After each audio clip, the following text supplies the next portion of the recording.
Brenda Marie Gerow was 20 years old when she vanished from the world she knew.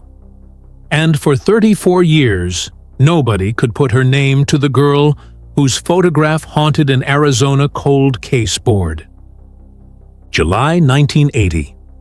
The summer air in Nashua, New Hampshire was heavy with the sound of cicadas and the hum of box fans in open windows. Brenda's friends said she'd been restless lately, talking about getting out, about finding something bigger, something that felt like freedom. She'd fallen in with a man named John Jack Kalhauser, a biker with a reputation for trouble but a knack for charm that made her feel seen. To some, he was exciting. To others, he was dangerous. To Brenda, he was a way out of the small-town loops she felt trapped in. Her family didn't know she was leaving for good that night. She told her brother she'd be back soon, that she just wanted to see a bit of the world. When she packed her bag, it wasn't much. Some jeans, her favorite navy blouse, a photo of her parents, and $20 tucked in her wallet. She didn't leave a note. The last anyone saw of her, she was climbing into a truck that smelled of motor oil and cigarette smoke. The windows rolled down, the headlights cutting across the quiet suburban street like a promise and a warning at once. No one would ever see her alive again. Days turned into weeks, weeks into months. Brenda's parents waited by the phone, calling anyone who might have seen her. She said she'd come back, her mother repeated like a prayer. But every call ended the same way, with someone saying they hadn't seen her, hadn't heard from her, didn't know where she'd gone. Police took a missing person report, but didn't assign urgency. She was 20, they said. Adults have the right to disappear. The file was thin. No evidence of foul play, just a girl who'd left town with a man she thought she could trust. Across the country, in the dry expanse of Arizona, the desert was a different kind of quiet. In April 1981, months after Brenda had last been seen, a group of riders came across something near a wash south of Tucson, a figure in the sand, still and pale beneath the morning sun. They called authorities, thinking at first it might be an animal. When deputies arrived, what they found was the body of a young woman, barely recognizable, her life erased except for the clothes she wore and the denim jacket draped nearby as if someone had hung it there on purpose. She had been strangled. Her killer had taken time to leave her in the open, in a place where wind would scatter evidence and the sun would bleach her identity away. Back in New Hampshire, Brenda's mother kept the porch light on every night. She told friends she could feel when Brenda was near. She refused to move away, even when the bills piled up, even when people told her to accept that her daughter might never come home. The years passed quietly. Birthdays, holidays, all marked by an empty chair. Her brother never stopped hoping. He thought maybe she'd found a new life somewhere. Maybe she didn't want to be found. He couldn't imagine her lying nameless in a desert grave. The Arizona investigators gave the unidentified woman a temporary name, Jane Doe. They cataloged her belongings: a blouse with red floral sleeves, pink pom-pom socks, jeans, brown suede shoes, and buried her with a small plaque that read, "Unknown Female, 1981. They didn't know that somewhere, nearly 2,500 miles away, a family in New Hampshire was lighting candles for that same woman every year, waiting for a call that never came. Time is cruel to unsolved stories. Detectives retired. Evidence boxes gathered dust. But one image, one photograph, would one day pull her out of anonymity. In the late 1980s, police in another state were investigating a murder connected to John Jack Kalhauser, the same man Brenda had left with years earlier. When officers searched his home, they found a stack of old photos. Among them was a picture of a young woman holding flowers, smiling at the camera. No one knew her name, but there was something unforgettable about her expression. Hopeful, gentle, alive. Investigators filed the photo away, labeling her simply unknown female, possibly a girlfriend. They didn't know they were looking at a ghost. For years, that photo circulated quietly among detectives trying to identify other victims. When the Cold Case Unit in Pima County, Arizona, reopened the file of the 1981 Jane Doe, they pulled together everything they had: crime scene photos, dental records, and the old facial reconstruction. Then someone placed the Flower Girl photo beside the reconstruction image. The resemblance was startling. The same high cheekbones, same lips, same shape of eyes that seemed to carry both innocence and weight. The investigators had found her face. They just didn't know her name yet. Meanwhile, Brenda's brother, now middle-aged, still wondered what had happened. When a detective reached out to him decades later asking for DNA, he didn't hesitate. "If it helps find my sister," he said, "you can have it." He didn't know that his sample would connect to remains buried under the Arizona sun. He didn't know that the photograph of the smiling woman with flowers, the one that haunted detectives, was his sister, captured in a moment before everything went wrong. It took 34 years for that match to happen. 34 years for the name Brenda Marie Gerow to return to the record, to replace the cold label Jane Doe. 34 years for a family to finally learn that their daughter hadn't simply disappeared, that she hadn't run away to start over. She'd been murdered, left in a desert, forgotten by a system that never looked long enough. And the man she left with, the one who promised her adventure, had been carrying her photograph the whole time. When the truth came out, Brenda's brother said, "I feel like I lost her 3 times. Once when she left, once when she died, and once when I found out what happened." But the case wasn't over. Cal Hauser was already serving time for another killing. But no charges were filed in Brenda's death.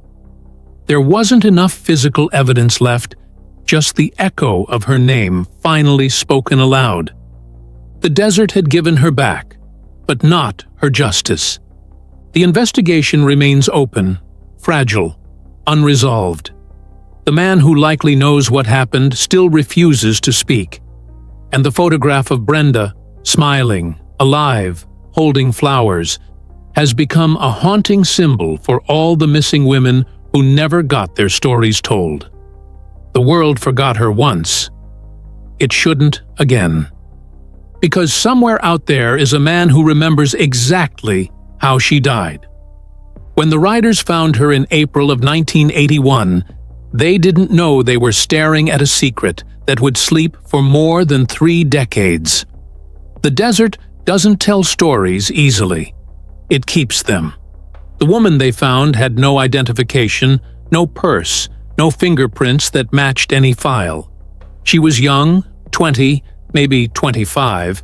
Her face was swollen, bruised, and sun-damaged, her features already surrendering to the heat. She had been strangled with something thin and strong, the kind of ligature that leaves deep marks and silence in its wake. Detectives from the Pima County Sheriff's Department marked off the area near East Old Spanish Trail, a lonely strip of land outside Tucson where you could go hours without seeing another car. They cataloged everything: jeans, blouse, pink pom-pom socks, shoes kicked off near a mesquite bush. A denim jacket hung neatly on a branch, as if whoever killed her had paused long enough to make it look almost deliberate. There was no ID, no jewelry, no personal effects. Just a body left in a way that suggested she'd been moved, placed, not discarded. The medical examiner determined she'd been dead less than 48 hours when she was found. She was healthy, well-nourished, with no needle marks or chronic illnesses. Whoever she was, she hadn't been living on the streets. Someone had loved her once. Someone had cared enough for her appearance that even in death she still looked like she might have been heading somewhere before everything stopped. The report noted signs of sexual assault. The tone of the language, clinical, detached, belied what it meant. The violence was intimate, personal. This wasn't random. It felt like rage, the kind that doesn't come from a stranger. The case landed on Detective Brian Sipe's desk years later, long after the first team had run out of leads. By then, the woman was just one of hundreds of Jane Does buried under numbered markers in Pima County. Her file sat in a drawer labeled 1981-0412, nearly forgotten. But something about her lingered. The photograph of her reconstruction, the precision of how she'd been left, the denim jacket on the branch. In 2012, after advances in forensic imaging, Sipe ordered her body exhumed. It had been 31 years since her death. The county had begun digitizing its cold cases, and hers was high on the list because she was young and clearly murdered. They reconstructed her face with new technology, a softer jawline, higher cheekbones, auburn hair guessed from trace samples. The result was eerily lifelike, and when they released it to the media, they called her the Flower Girl Jane Doe. They had no idea how prophetic that name would become. Back in New Hampshire, Brenda's brother, Glenn, happened to see an article online about unidentified victims in Arizona. He didn't think much of it. There were so many women who'd vanished in the 80s. But the resemblance tugged at something in him. He contacted authorities, submitted DNA through a missing persons database. It went into a system, just one more sample among thousands, and sat there waiting for a match. Meanwhile, another case, one far away, was reopening around a man named John Jack Kalhauser. He'd been arrested for the 1995 murder of his wife Diane in Florida. He was a violent man with a pattern, controlling, jealous, quick to rage. When police went through his belongings, they found an old photograph. It was a simple picture, printed on matte paper.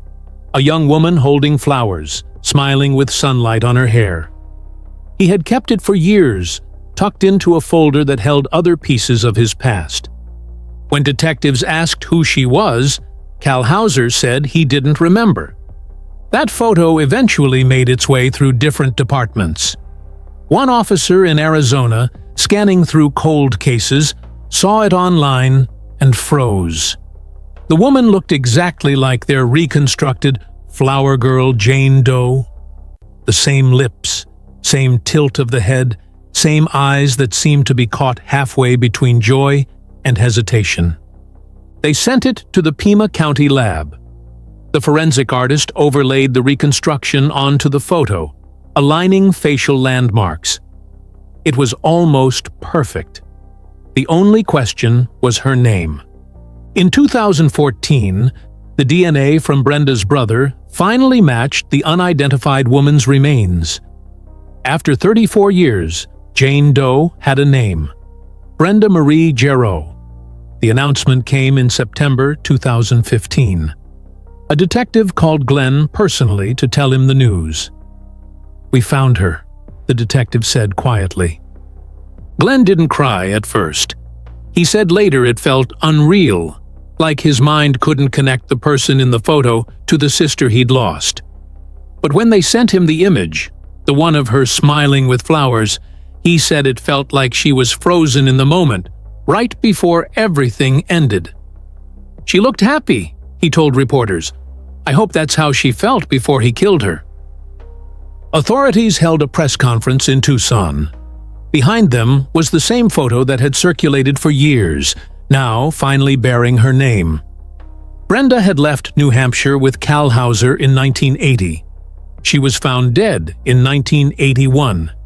And in the decades between, the man she trusted most had gone on with his life, married other women, and killed again. Detectives questioned him about Brenda's death. He refused to talk. They couldn't prove it beyond doubt. There was no physical evidence tying him directly to the scene. The desert had stripped everything away: DNA, fibers, fingerprints. All that remained was a photo and a timeline. Brenda left with him. She died soon after.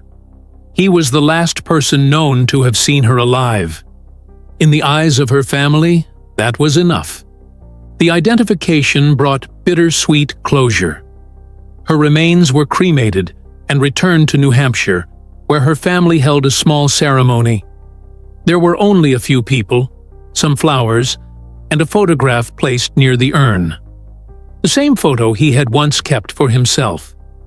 This time, it belonged to her family. But justice remained distant.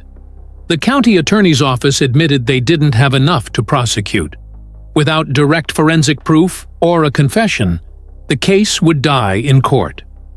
Cal Hauser stayed in prison for his wife's murder, a life sentence that at least ensured he'd never hurt another woman.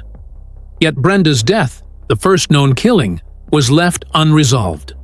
For investigators, the question that burned wasn't whether he'd done it. It was why he had kept that photograph. Was it guilt? Sentimentality? A trophy? Or did he keep it as a reminder of control? Proof of what he could take from someone and still keep forever? Detective Sipe said later, "We've seen killers hold on to things, but never like this." He preserved her memory because it belonged to him. She didn't get to choose that. The image of Brenda, smiling with flowers, became a symbol in cold case circles, a haunting reminder of how many stories go unnamed, how many faces wait decades for justice. Her case opened doors for others. DNA comparisons launched. Other Jane Does identified. Brenda's name helped others reclaim theirs. Still, when you strip away the forensics and timelines, what's left is a young woman who just wanted to see more of the world. She followed a man she trusted, and the world swallowed her whole. For 34 years, she existed only as a reconstruction, a number, a line in a report. And for 34 years, the man responsible walked free. But there's one detail that no one has ever fully explained. One that connects Brenda's death to another woman, years later. A pattern that investigators believe links Cal Hauser to more victims than anyone realized. The next part of this story uncovers how Brenda's murder may have been just the beginning. Because the woman in the photograph wasn't the only one who vanished after trusting him. After Brenda's remains were identified, detectives began to revisit every corner of John Jack Cal Hauser's past. The deeper they went, the darker it became. He wasn't just a man with a violent temper. He was a drifter who left a trail of broken women behind him. Each city, each year, each alias revealed another story that sounded too similar to be coincidence. Brenda's timeline was short but clear. She met Jack in 1980 while working in a photography studio in Nashua, New Hampshire. He was charming, older, confident, someone who made promises sound like truth.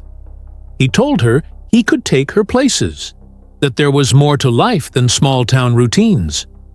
When she left with him, she didn't even tell her parents where she was going. She thought she'd send a postcard once she settled.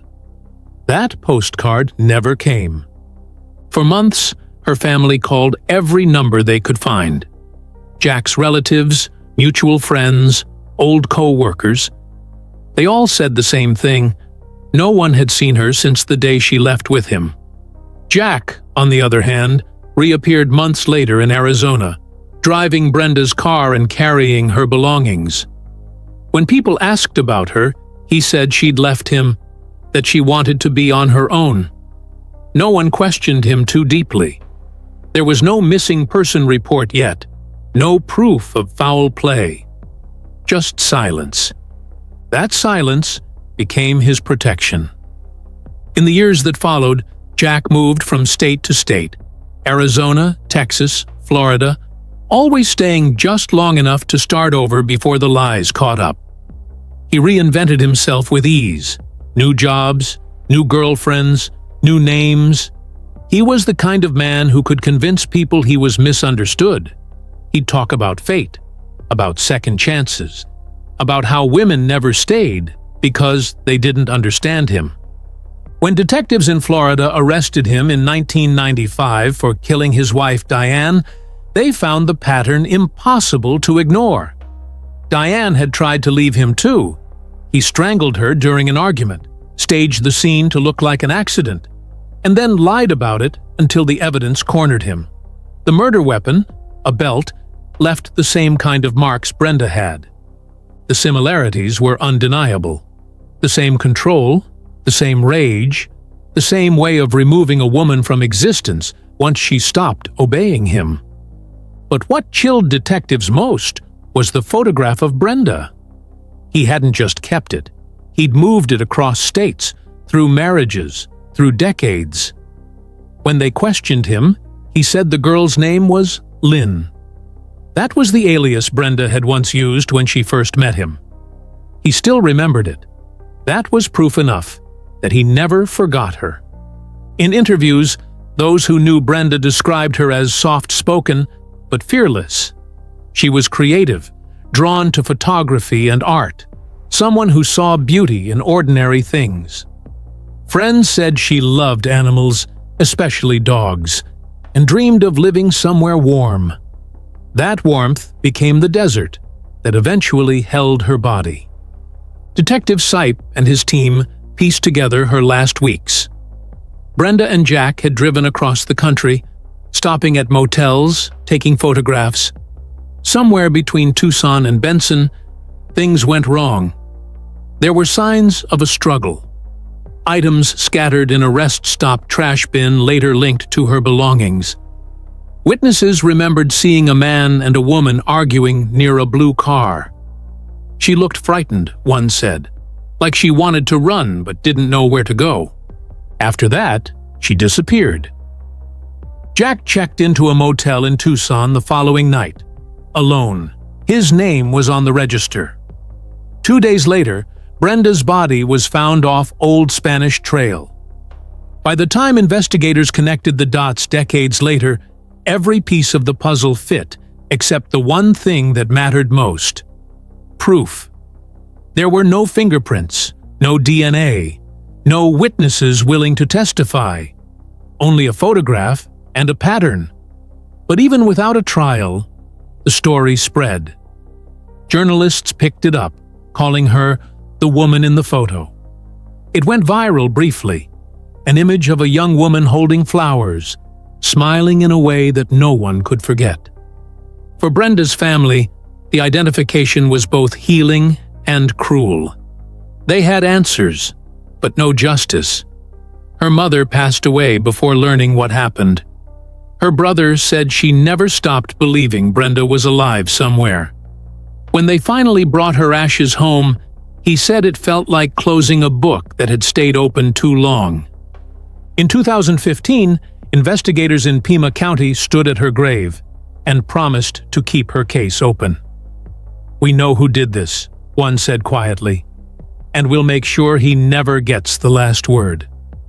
Jack Kalhauser died in prison not long after, never charged with Brenda's murder. He took his confession to the grave, leaving only fragments for others to interpret.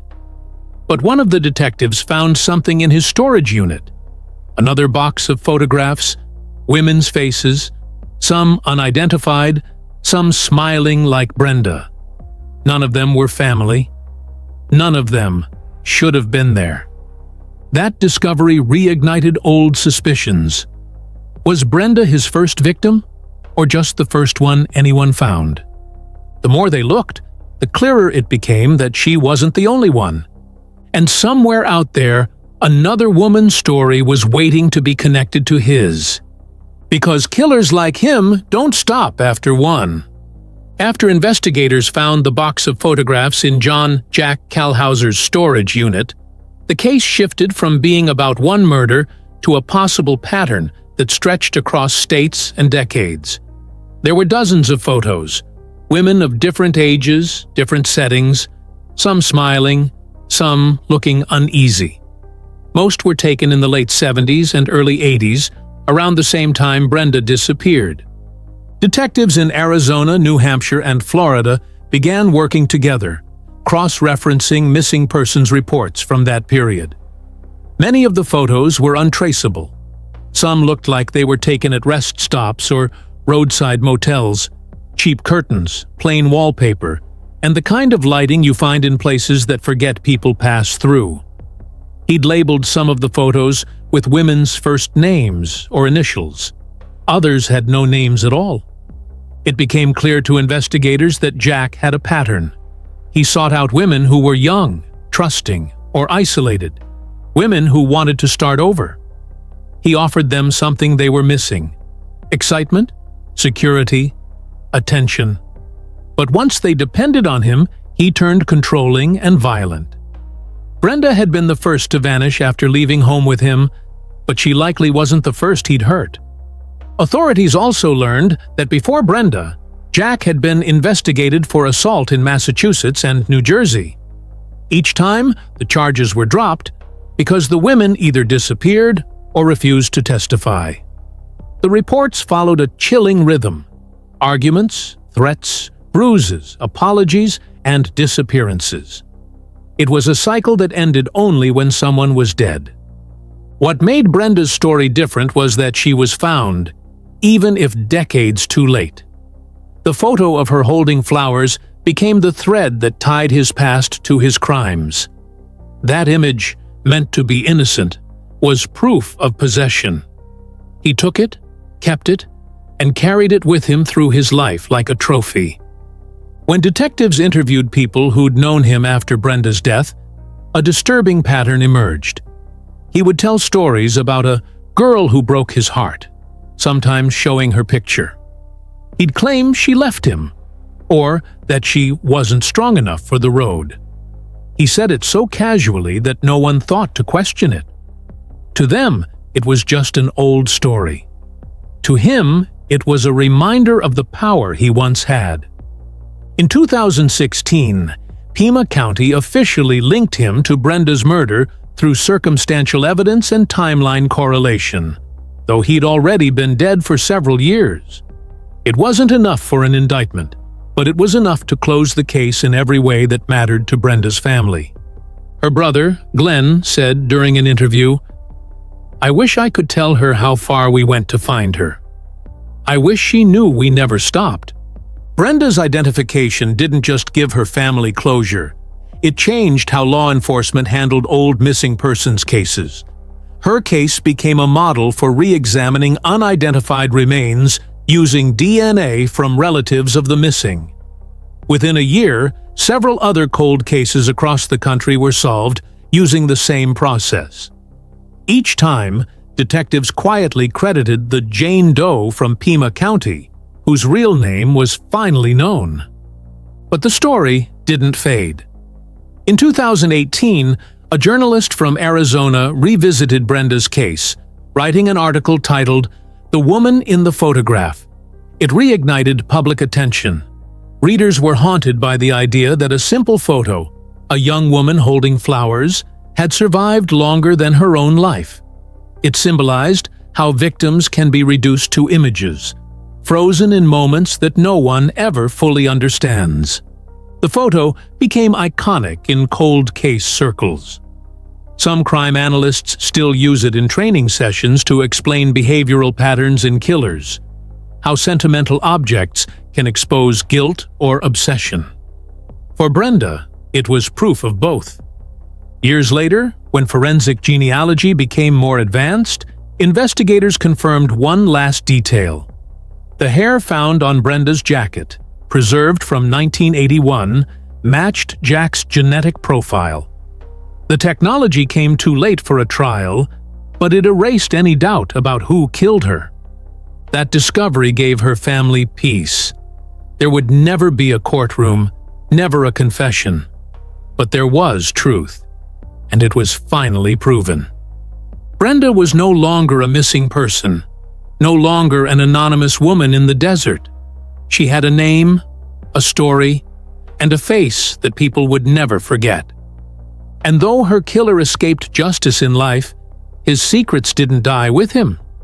Because the truth, no matter how long it's buried, always finds its way back to light. But even with Brenda's case finally closed, detectives found themselves staring at the other photographs from that storage box. Dozens of women, unknown, unclaimed, and forgotten. If Brenda's story could be uncovered after 34 years, who were the others? And how many more names were still waiting to be spoken aloud? Even after Brenda's case was officially closed, her story kept rippling outward. The investigators who had worked it for years said it changed the way they looked at every Jane Doe file on their desks. Each of those women, buried under numbers and codes, had once been like Brenda, someone with dreams, someone who trusted the wrong person at the wrong time. Forensic databases began to grow because of her. More families came forward to submit DNA, hoping for the same closure Brenda's brother finally received. And in Arizona, where her body was found, her grave was marked with her full name for the first time in 2016. A small headstone, engraved simply, Brenda Marie Gerow, loved, remembered, found. Her brother visited that site quietly, away from reporters. He brought flowers, the same kind she held in that haunting photo. He said he didn't want her to be remembered only for how she died, but for how she lived, as a kind, gentle young woman who wanted to see more of the world. And she did see more of it, in a way no one expected. Her story traveled across the country, across screens, across time. It helped other families find their missing loved ones. It forced old cases back into light. Brenda's name, once lost to the desert, became part of something far bigger than her tragedy. Detective Sipe once said in an interview, "She was never forgotten. She was just waiting for someone to bring her home." And in the end, she was. Her killer never faced trial, but the truth finally did. The photograph that once served as his private memory became the very thing that exposed him. It outlived him, just as Brenda's name outlived the silence. Because that's what stories like this do. They refuse to stay buried. Brenda's face, once that of an unknown Jane Doe, became a symbol of hope for every family still waiting for answers. She reminds us that even after decades, the truth still has a voice. And sometimes, that voice begins with just one photograph. And if you've followed her story this far, then you know why these cases matter. Why every face, every missing name deserves to be found.